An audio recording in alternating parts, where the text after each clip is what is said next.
इंदौर के भागीरथपुरा दूषित पानी मामले में जांच आयोग ने हाईकोर्ट में शुरुआती रिपोर्ट पेश की है। कोर्ट ने विस्तृत रिपोर्ट के लिए 1 महीने का समय दिया है। भागीरथपुरा दूषित पानी मामले में मध्य प्रदेश हाईकोर्ट में शुरुआती रिपोर्ट पेश की गई है। पीड़ित पक्ष के वकील अजय पगाड़िया ने बताया है कि 90 दिन बाद भी जिम्मेदार अधिकारियों पर कार्रवाई नहीं हुई है। जांच में 110 टंकियों में से एक में संक्रमण मिलने की बात सामने आई है। कोर्ट ने आयोग को विस्तृत रिपोर्ट पेश करने के लिए 6 अप्रैल तक का समय दिया है। देखिए, नगर निगम ने सील्ड लिफाफे में रिपोर्ट प्रस्तुत करी माननीय न्यायालय के समक्ष, जिसको कि माननीय न्यायालय ने आदेशित किया है कि ERP पर नोट कर दी जाए। इन्हें वो रिपोर्ट जो है वो सबके समक्ष दे जाए और पारदर्शिता रखी जाए। दूसरा, माननीय न्यायालय ने उसको पूछा, रिपोर्ट में एक ऑब्जर्वेशन ये था कि जहाँ जो सिंगल जज की जो कमीशन थी, उस कमीशन के समक्ष नगर निगम ने पूरा रिकॉर्ड नहीं रखा था किसी कारण से। तो माननीय न्यायालय ने आदेश करा कि आप पूरा रिकॉर्ड उनके सामने प्रस्तुत करें। रिकॉर्ड को छुपाने की आवश्यकता नहीं, रिकॉर्ड को पूरा प्रस्तुत किया जाए। तीसरा, हम लोगों की तरफ से एक अर्जी लगी थी इसमें हमने ये मांगा है कि जो टंकी थी भागीरथपुरा वार्ड नंबर 11 की, उस टंकी के पानी में मिलावट थी, हमारा ये कहना है। क्योंकि टंकी के आने वाली पहली टंकी, देखिए टोटल इंदौर में करीब करीब 110 वाटर टैंक्स है।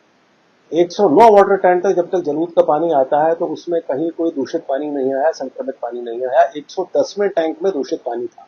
अब प्रश्न करिए कि दूषित पानी उस टैंक से जाकर के घरों में गया तो या टैंक के और घरों के बीच की जो लाइन है, उस लाइन में कहीं संक्रमण हुआ हो या लाइन में कहीं कंटामिनेशन हुआ हो, इसका प्रमाण कुछ नहीं है। क्योंकि ये चीज आती है कि जिन लोगों ने डायरेक्ट टैंक से पानी भरा था, यानी पाइपलाइन के माध्यम से नहीं, वो लोग भी संक्रमित हुए हैं। वो लोग भी दूषित पानी से, विषैले पानी से प्रभावित हुए हैं। तो इस तरीके की जब परिस्थिति आती है तो ये जानना जरूरी है कि दूषित पानी जिस टंकी में मौजूद था, उसका पानी का प्रदूषीकरण किस प्रकार से हुआ है। इसके लिए हमने कहा है कि नगर निगम के 3 कर्मचारी और रामकी ब्रदर्स के 2 कर्मचारी उस ओवरहेड वाटर टैंक के इंचार्ज थे।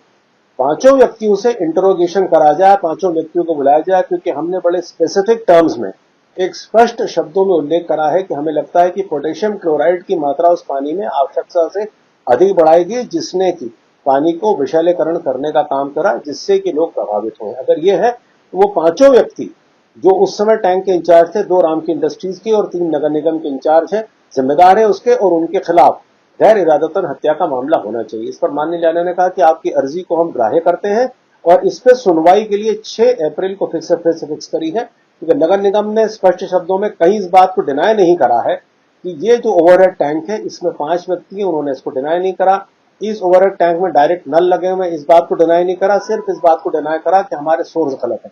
साथ ही साथ हमने एक पेनड्राइव पेश करी है जिसमें उन लोगों के इंटरव्यू है जिन्होंने डायरेक्ट ओवरहेड टैंक से पानी भरा और उन्होंने कहा है कि हालांकि हमने पाइपलाइन से पानी नहीं लिया, लेकिन हमारे भी घर के लोग संक्रमित हुए हैं और उस दूषित पानी से हमें भी प्रभावित होना पड़ा है।